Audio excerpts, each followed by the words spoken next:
Hi, എല്ലാവർക്കും നമസ്കാരം. നമുക്ക് മഴതോരും മുംബൈയിലെ അലീനയുടെയും മനുഷ്യങ്കൻ്റെയും നാളത്തെ നല്ലൊരു കഥ കേൾക്കാം.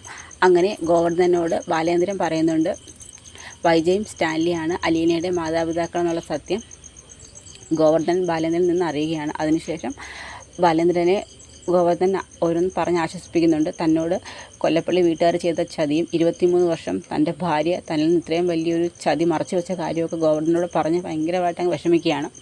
അതിനുശേഷം അവർ റൂമൊക്കെ വെക്കേറ്റ് ചെയ്ത് പുറത്തിറങ്ങിയാണ്. അതിനുശേഷം അവിടുത്തെ ഹോട്ടലിൽ നിന്ന് പറയുന്നുണ്ട്, സാർ ഇവിടുത്തെ താമസ സൗകര്യമൊക്കെ നന്നായിരുന്നു, എങ്കിലൊരു ഞങ്ങൾക്കൊരു റിവ്യൂ പറയണം എന്നൊക്കെ പറയുന്നുണ്ട്. അതിനുശേഷം അവർ തിരിച്ച് വീട്ടിലോട്ട് മടങ്ങി വരികയാണ്. മടങ്ങി വരുന്ന സമയത്ത് ഓരോ കാര്യങ്ങൾ ഗോവർദ്ധനും ബാലേന്ദ്രനോട് ചോദിക്കുന്നു.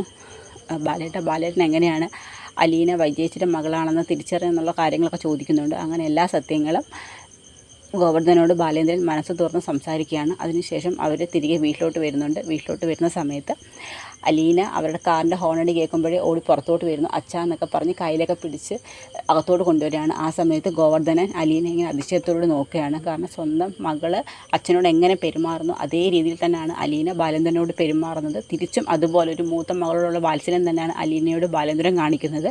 സ്വന്തം അച്ഛനല്ലെന്നറിയാഞ്ഞിട്ട് പോലും അതേ സ്നേഹവും വാത്സല്യമാണ് അലീനയോട് കാണിക്കുന്നത്.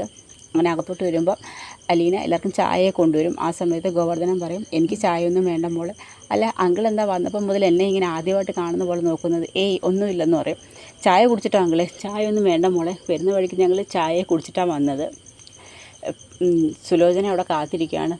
യാത്ര തുടങ്ങിയിട്ട് 2-3 ദിവസം ആയില്ലേ, ഇന്നെങ്കിലും എത്തിയില്ലെന്നുണ്ടെങ്കിൽ അവൾ പരിഭവം പറഞ്ഞു തുടങ്ങും. ശരി, എങ്കിൽ ഞാൻ പോയിട്ട് വരാമെന്ന് പറയും. ശരി ബാലേട്ടാ, ഞാൻ തന്നെ വിളിക്കാമെന്ന് പറഞ്ഞ് ഗോവർദ്ധൻ അങ്ങ് പോവുകയാണ്. അതിനുശേഷം അലീന എല്ലാവരോടും സംസാരിക്കുകയൊക്കെ ചെയ്യുന്നുണ്ട്. അലീന ചോദിക്കുന്നുണ്ട്, അച്ഛൻ എവിടെ പോയത്? പോയ യാത്രയൊക്കെ സുഖമായിരുന്നു. പോയ കാര്യങ്ങളൊക്കെ നടന്നു വെച്ചാൽ പിന്നെ പോയ കാര്യങ്ങളൊക്കെ നല്ല ഭംഗിയായിട്ട് നടന്നു എന്ന് പറയും. അലീന ചേച്ചി സുരക്ഷിതമായ സ്ഥലത്ത് ഏൽപ്പിക്കണമെന്ന് കരുതിയില്ല അച്ഛൻ യാത്ര പോയതെന്ന് കൃഷ്ണൻപിള്ള ചോദിക്കും. അതിന് തന്നെ ഞാൻ പോയത്. എന്നിട്ട് എന്താ വെച്ചാൽ പോയ കാര്യം? പോയ കാര്യത്തിൻ്റെ തീരുമാനം ഒരു 2-3 ദിവസത്തിനുള്ളിൽ അറിയാൻ പറ്റും എന്നൊക്കെ പറയുന്നുണ്ട്. അതിനുശേഷം ബാലേന്ദ്രൻ അലീനയോട് പറയുന്നുണ്ട്, മോളെ അച്ഛനൊരു ചായ കൊണ്ടുവരാൻ പറയും, റൂമിലോട്ട് കൊണ്ടുവന്നാൽ മതിയെന്ന് പറയുന്നുണ്ട്. ആ സമയത്ത് ഭവതിയും ചോദിക്കും, അച്ഛാ അലീന ചേച്ചി ഇവിടുന്ന് പോകുന്ന കാര്യം ഉറപ്പാണോ എന്ന് ചോദിക്കും. അവൾ തന്നെയല്ലേ ഇവിടുന്ന് പോകണമെന്ന് തീരുമാനിച്ചിരിക്കുന്നത്. അപ്പം അലീന ചേച്ചി സുരക്ഷിതമായിട്ട് എവിടോട്ടാണ് അച്ഛൻ മാറ്റുന്നതെന്ന് ചോദിക്കും. ഒന്നും തീരുമാനമായില്ല, ഒരു 2-3 ദിവസത്തിനുള്ളിൽ കറക്റ്റായിട്ട് നമുക്ക് അറിയാൻ പറ്റുമെന്നൊക്കെ പറഞ്ഞ് റൂമിലോട്ട് പോകുന്നുണ്ട്. അപ്പോൾ അവർക്കും കൃഷ്ണയ്ക്കും ഭവിതയ്ക്കൊക്കെ നല്ല വിഷമമുണ്ട്. അലീന അവിടെ നിന്ന് പോകുന്ന കാര്യം അവർക്ക് ചിന്തിക്കാൻ പോലും പറ്റത്തില്ലായിരുന്നു. അത്രത്തോളം അവരുടെ മനസ്സിനെ കീഴടക്കി കളഞ്ഞു അലീനയുടെ സ്വഭാവം കൊണ്ട് തന്നെ. അങ്ങനെ ചായയായിട്ട് റൂമിലോട്ട് വരുന്നുണ്ട്. ആ സമയത്ത് ചോദിക്കും, അച്ഛൻ എനിക്ക് വേണ്ടിയാണല്ലേ ഇത്രയും ദൂരം ഒരു യാത്ര പോയെന്ന് ചോദിക്കും. പിന്നല്ലാതെ, നീ ഇവിടുന്ന് പോകുന്നതെന്ന് പറഞ്ഞു. നീ ഇവിടുന്ന് പോകുന്നതിനകത്ത് ഞങ്ങൾക്ക് ആർക്കും ഒരു ഇഷ്ടവും ഇല്ല. നിൻ്റെ സ്വന്തം തീരുമാനമാണ് ഇവിടുന്ന് പോകണമെന്നുള്ളത്. ഞങ്ങളാരും നിന്നെ ഇവിടുന്ന് പറഞ്ഞയക്കത്തില്ല. പക്ഷേ നീ ഇവിടുന്ന് പോകുമ്പം നീ ഇതിനേക്കാൾ സുരക്ഷിതമായ മറ്റൊരു സ്ഥലത്തെത്തിയിരിക്കണം. അതെനിക്ക് നിർബന്ധമാണ്. അതുകൊണ്ടാണ് ഞാൻ പോയെന്ന് പറയും. അച്ഛൻ എവിടെയാണ് പോയത്? ഞാൻ പോയത് പുനലൂർക്കാന്ന് പറയും. പുനലൂർ കുളത്തൂപ്പുഴയ്ക്കാന്ന് പറയും. അവിടെ ഒരു മിലിറ്ററിക്കാരൻ, ഒരു ലഫ്റ്റനൻറ്റ് കേണൽ സ്റ്റാൻലി ജോസഫ്, അദ്ദേഹത്തിൻ്റെ വീട്ടിലോട്ടാണ് നീ പോകേണ്ടതെന്ന് പറയും. അവിടെയാണോ അച്ഛൻ എനിക്ക് പുതിയ ജോലി ശരിയാക്കിയിരിക്കുന്നത്? അവിടെ തന്നെ. അത് വലിയ ആൾവാസമൊന്നുമുള്ള വീടൊന്നുമല്ല. അദ്ദേഹവും 2 സർവൻറ്റും മാത്രമേ അവിടെ ഉള്ളൂ. പിന്നെ കുറച്ച് നായ്ക്കളുണ്ടെന്ന് പറയും. അച്ഛൻ പറയുന്നത് കേട്ടിട്ട് അത്ര നല്ല സ്ഥലമല്ലല്ലോ. ആളൊരു പരുക്കനാണെങ്കിലും ആൾ ശുദ്ധനാ. അപ്പോൾ എന്നോട്ടാണ് ഞാനങ്ങോട്ട് പുതിയ ജോലി പ്രവേശിക്കേണ്ടതെന്ന് ചോദിക്കും.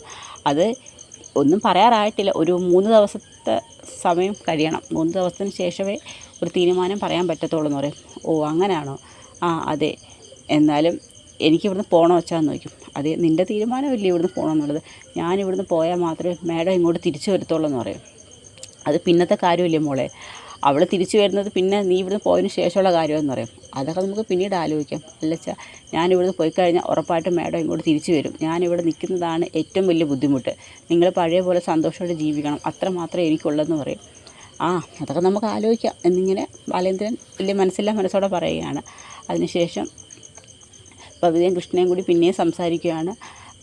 അല്ല അലീന ചേച്ചി ഇവിടുന്ന് പോവോ എന്ന് ബബിത കൃഷ്ണയോട് ചോദിക്കും. പോകുന്നതെന്ന് തന്നെയല്ലേ ബബി അലീന ചേച്ചി അമ്മടുത്ത് പറഞ്ഞിരിക്കുന്നത്. അപ്പോൾ രോഹിതൻ പറയും, ചേച്ചിക്ക് ഇവിടുന്ന് പോകാൻ ഒട്ടും താല്പര്യമില്ല, അമ്മ ഇവിടുന്ന് മടങ്ങി വരണം എന്ന് കരുതി മാത്രമാണ് ചേച്ചി ഇങ്ങൊരു തീരുമാനം എടുത്തതെന്ന് പറയും. ചേച്ചി ഇവിടെ ഉണ്ടെങ്കിൽ അമ്മയ്ക്ക് എന്നാൽ മടങ്ങി വന്നുകൂടായോ? അത് നിനക്കറിയത്തില്ലേ ബബിത, ചേച്ചി ഇവിടെ ഉണ്ടെങ്കിൽ ഒരു കാരണവശാലും അമ്മ ഇങ്ങോട്ട് വരത്തില്ല. അമ്മയ്ക്ക് വേണ്ടി തന്നെയാണ് ഇപ്പം അലീന ചേച്ചി ഇങ്ങോട്ട് തീരുമാനം എടുത്തതെന്ന് പറയും. ആ സമയത്താണ് അലീന അങ്ങോട്ട് വരുന്നത്. എന്തായാലും ചായയും കൊണ്ട് അച്ഛൻ്റെ റൂമിലോട്ട് പോയിരിക്കുമല്ലേ, തിരിച്ച് വരുമ്പോൾ നമുക്ക് സംസാരിക്കാമെന്ന് പറയുമ്പോൾ അലീന കപ്പുമായിട്ട് താഴ്ത്തു വരികയാണ്. ചേച്ചി അച്ഛൻ എന്ത് പറഞ്ഞു? ചേച്ചിയെ പുതിയ സ്ഥലത്തോട്ട് താമസിപ്പിക്കുന്ന കാര്യം 3 ദിവസം കഴിഞ്ഞിട്ടേ അതിൻ്റെ തീരുമാനം പറയത്തുള്ളൂ പറഞ്ഞെന്നു അച്ഛൻ പറഞ്ഞു. എവിടേക്കാ? കുളത്തൂപ്പുഴയ്ക്കാന്ന് പറയും. കുളത്തൂപ്പുഴ? ആ അതെ, അവിടെ ഒരു മിലിറ്ററിക്കാരൻ്റെ വീടാണെന്ന് അച്ഛൻ പറയുന്നത്, നല്ല സ്ഥലമാണെന്നൊക്കെയാണ് അലീന സഹോദരങ്ങളോട് പറയുന്നുണ്ട്. അത് കേൾക്കുമ്പം അവർക്കൊക്കെ വിഷമം. ചേച്ചി ഒന്നും കൂടി ആലോചിച്ചിട്ട് പോരെ ചേച്ചി ഇവിടുന്ന് പോകുന്ന കാര്യത്തെക്കുറിച്ച് തീരുമാനിക്കാൻ. വേണ്ട മോളെ, ഇനിയും എനിക്കത് പറ്റത്തില്ല. ഞാൻ എല്ലാ കാര്യവും നിങ്ങളോട് പറഞ്ഞതില്ലേ. ഞാൻ നിങ്ങളെക്കാട്ടി സങ്കടമുണ്ട് എനിക്ക് ഇവിടുന്ന്. ഞാൻ എൻ്റെ മനസ്സിനെ നിയന്ത്രിച്ച് നിർത്തിയിരിക്കുകയാണ്. അത് നിയന്ത്രണം വിട്ട അത് അണപ്പൊട്ടി ഒഴുകുന്നത് പോലെ ആയിപ്പോവും. അതുകൊണ്ട് തന്നെ എനിക്കൊട്ടും ഒന്നും പറയാൻ പറ്റത്തില്ല. ഞാൻ ഒട്ടും മനസ്സോടെ ഇവിടുന്ന് പോകുന്നത്. നിങ്ങൾക്ക് വേണ്ടി തന്നെ ഞാൻ ഇവിടുന്ന് പോകുന്നതെന്നൊക്കെ പറയും.